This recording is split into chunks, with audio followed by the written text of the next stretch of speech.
ओम श्री बाला गौरियाय नमः। ओम श्री गोलजू देवाय नमः। दोस्तों, मैं आज आपको गोलजू देवता की कथा सुनाने जा रहा हूँ। यह कथा उत्तराखंड के चंपावत जिले की है। चंपावत का एक नाम कुमू भी है। काली नदी होने के कारण इसे कुमू काली भी कहते हैं। कुमू में उस वक्त सूरवीर शासक राजा तलराई राज करते थे। राजा तलराई ने प्रजा की सुविधा के लिए धर्मशालाओं, मंदिरों व पीने के पानी की अच्छी व्यवस्था करवाई थी। राजा तलराई ईश्वर के परम भक्त थे। प्रतिदिन सुबह उठकर पूजा पाठ एवं दान पुण्य किया करते थे।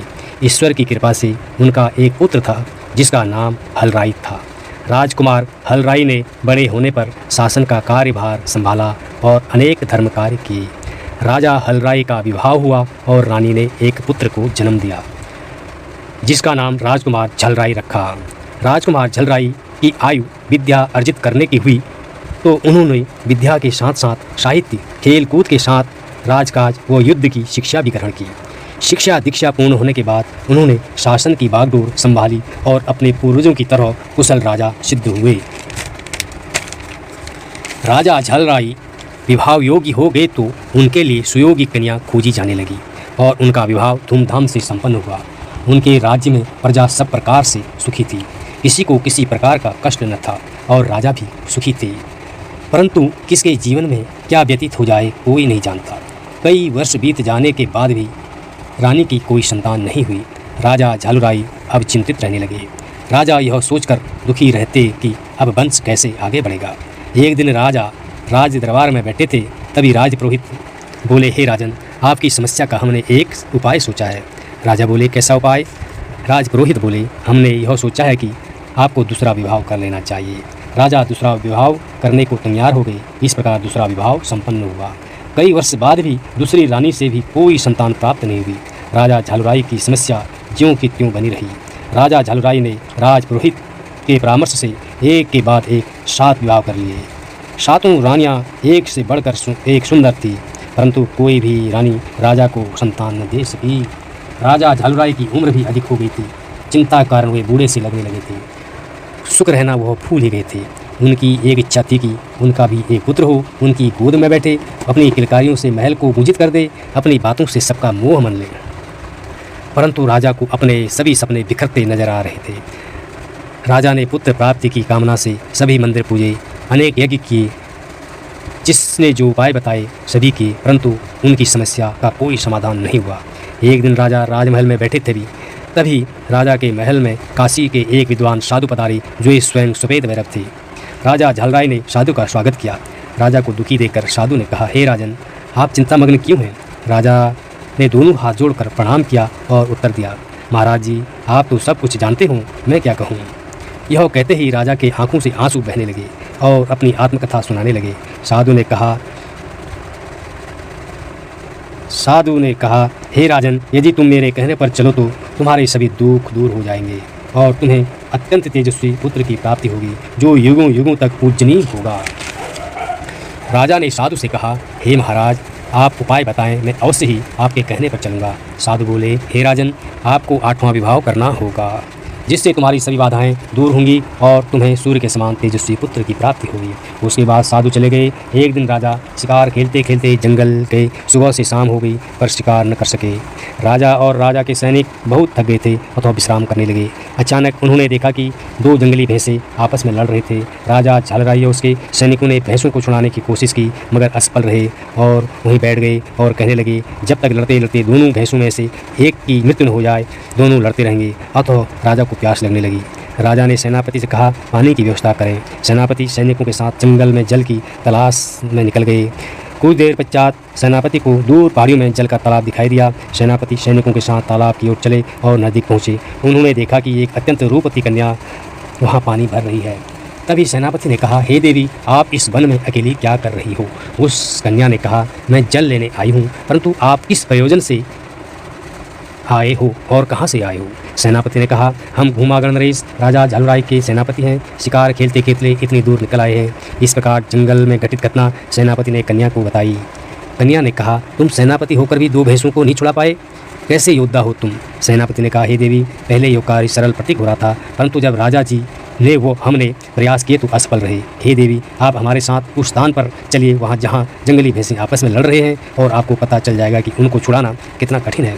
कन्या ने कहा, हे सेनापति, मैं आपके साथ अवश्य उस स्थान पर चलूँगी। वो अवश्य देखूंगी कि वो कैसा युद्ध है जिसको राजा व उनके सैनिक छुड़ाने में असमर्थ हैं। फिर सेनापति व सैनिकों ने जल पिया। वो राजा के लिए जल लिया। वो उस स्थान के लिए चल पड़े जहाँ भैंसें आपस में लड़ रहे थे और राजा उनकी प्रतीक्षा कर रहे थे।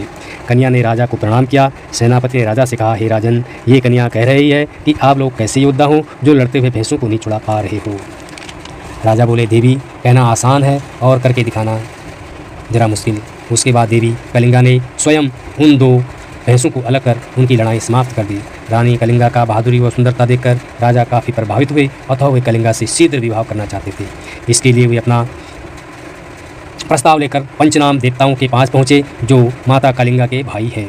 पंचनाम देवों ने राजा झालुराई की प्रसिद्धि व महानता के काफ़ी चर्चे सुने थे, अतः उन्होंने बिना देर की बालिका कलिंगा का हाथ राजा झालुराई के हाथ में सौंप दिया। कुछ समय बाद दोनों का विवाह हो गया। अतः कलिंगा राजा हलुराई की 8वीं पत्नी थी। दोनों एक दूसरे के साथ अच्छा समय व्यतीत करने लगे। दूसरी रानियां इस बात से नाराज़ होकर कलिंगा से ईर्ष्या करने लगी।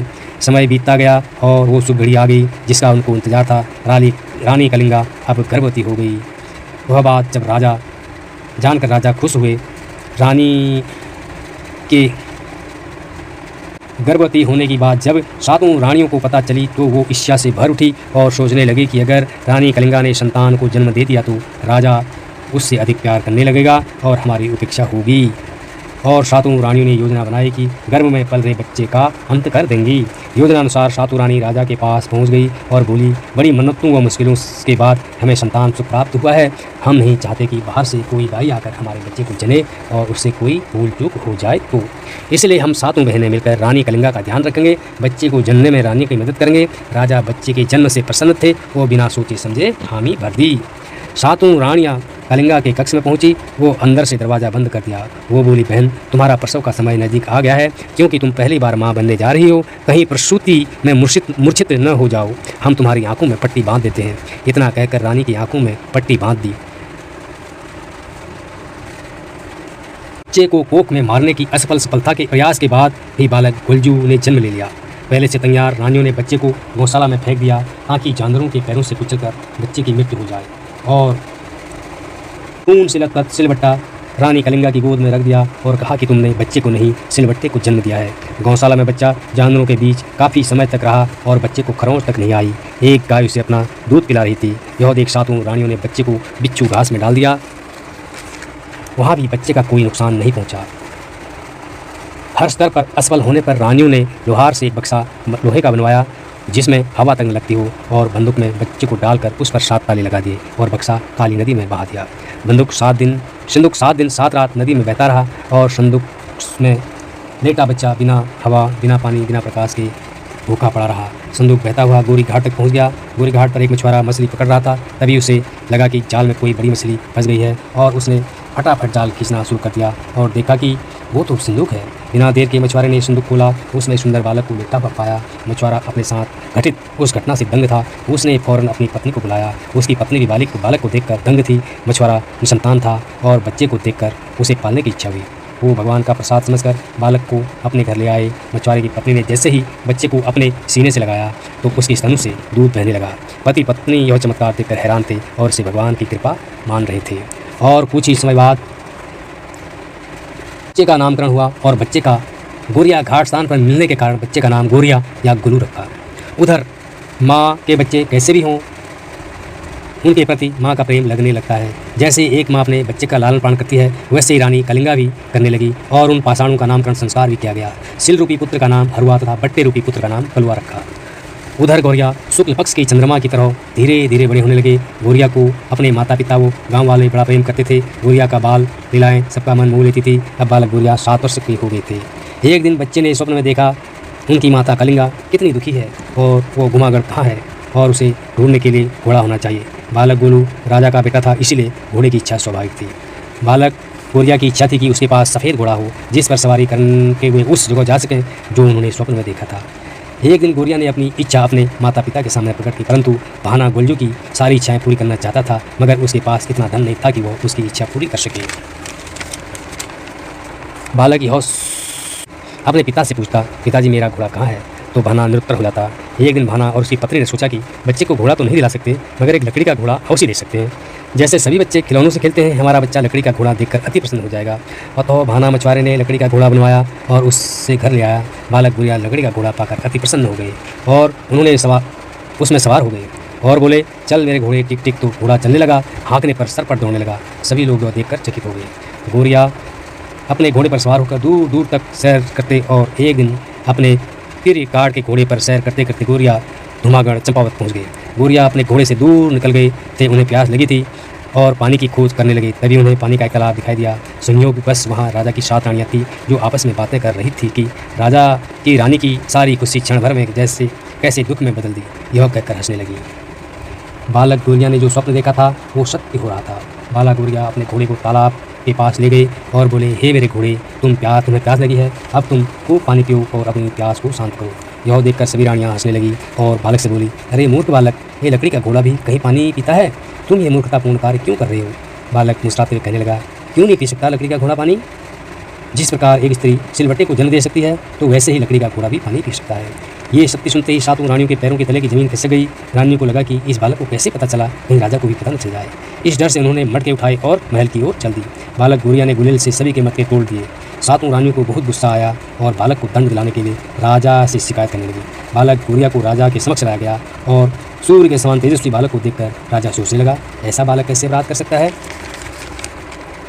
राजा ने बालक से पूछा, क्या रानी द्वारा लगाए गए आरोप सही हैं? बालक गोरिया बोले, हाँ।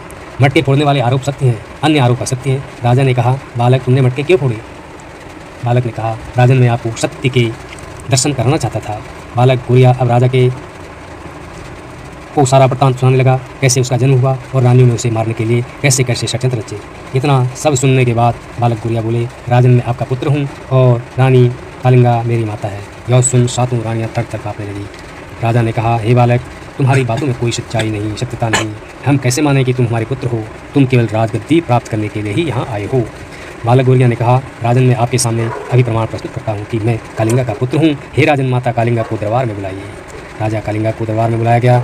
रानी ने दरबार में आते ही बालक गोरिया ने कहा, हे माता कालिंगा, यदि मैं आपका पुत्र हूँ और मेरे बड़े कहे वचन सत्य हैं तो आपके स्तनों से दूध की धार मेरे मुख में प्रवेश करे। और माता कालिंगा के स्तनों से दूध की धार निकलकर बालक गोरिया के मुंह में चली गई। यह दृश्य देख सभी चकित रह गए। माता कालिंगा के आंखों से आंसू निकल गए और वो अपने पुत्र के समीप गई और उसे गले लगा लिया। और राजा भी प्रसन्न हो गए। परंतु इस बात का क्रोध आ गया कि 7 रानियों ने कैसे उनकी खुशी को क्षणों को दुख में बदल दिया और हमारे पुत्र का हमसे वियोग कर दिया। 7 रानियों ने अपने गुनाह कबूल कर लिए और राजा ने उन्हें कठोर दंड दिया। बालक गोरिया ने 7 रानियों के दंड से पीड़ित देखा तो राजा से विनती की कि उन्हें माफ़ कर दिया जाए। राजा ने बालक गोरिया से उसके निवास स्थान के बारे में पूछा। वो उसके साथ भाना मछुआरा के घर की ओर चल पड़े और भाना मछुआरा उसकी पत्नी को साथ महल में चलने को कहा। अपने पुत्र गोरिया के मिल जाने के बाद राजा ने रानी से पूछा, हमें हमारा पुत्र मिल गया है, अब इस सिलबट्टों का क्या नदी में फेंक देना चाहिए? रानी ने कहा, हे महाराज, 7 वर्षों तक मैंने इनका लालन पोषण अपने पुत्रों की तरफ किया है, अब अचानक इनसे अपना मुंह कैसे फेर लूँ? तभी भगवान की ओर हाथ जोड़कर प्रार्थना करने लगी, प्रभु सब आपकी लीला है, अब आप इस समस्या का समाधान बताइए। तभी देव प्रकट होकर बोले, देवी, तुमने 7 वर्षों तक सिल और बट्टे की अपने पुत्र की तरफ प्यार और लालन पालन किया है। हम तुम्हारे इस पत्थर रूपी पुत्रों के प्रेम से प्रसन्न हैं। और ऐसे कहते ही देवों ने सिल बट्टे में प्राण फूंक दिए। रानी अपने पुत्र हरवा व कुलवा को देखकर प्रसन्न हो गई। राजा कहने लगे, प्रभु आप धन्य हैं, कभी हम एक पुत्र के लिए तड़पते थे, आज हमारे सामने 3 पुत्र खड़े हैं, आप धन्य हो भगवान। धीरे धीरे तीनों पुत्र बड़े होने लगे। राजा भी बुढ़े हो गए थे, इसलिए शासन का कार्य भार गोलू देवता को सौंप दिया गया। कलवा व हरवा को मंत्री नियुक्त कर दिया गया। राजा गोलू देवता न्यायप्रिय देवता थे, सभी के साथ उचित न्याय करते थे और संपूर्ण कुमाऊं में न्यायप्रिय देवता के रूप में प्रसिद्ध हैं। और संपूर्ण कुमाऊं में भ्रमण किया, जहाँ जहाँ वो गए दरबार लगाए, वहाँ उनके मंदिर स्थापित हैं। उनमें से प्रसिद्ध चंपावत, घोड़ाखाल, चितई, विनायक आदि स्थानों पर स्थापित हैं। भगवान गुलजू सभी की मनोकामना पूर्ण करते हैं। जो सच्ची श्रद्धा वो भक्ति के साथ उनके दर पर आता है, वो खाली हाथ कभी नहीं लौटता। इसका प्रत्यक्ष उदाहरण मंदिर में लाखों घंटियाँ हैं और गुलजू मंदिर में आने वाले सभी भक्त हैं। मैं भगवान बाला गौरिया से प्रार्थना करता हूँ कि वो सभी के दुखों का अंत कर उनमें सुख प्रदान कर दे। इति जय बाला गौरिया। दोस्तों कहानी कैसी लगी कमेंट बॉक्स में बताइए और मेरे चैनल जय बाला गौरिया को सब्सक्राइब करें। वो नए नए वीडियो पाने के लिए बेल आइकन को प्रेस करें। जय बाला गौरिया।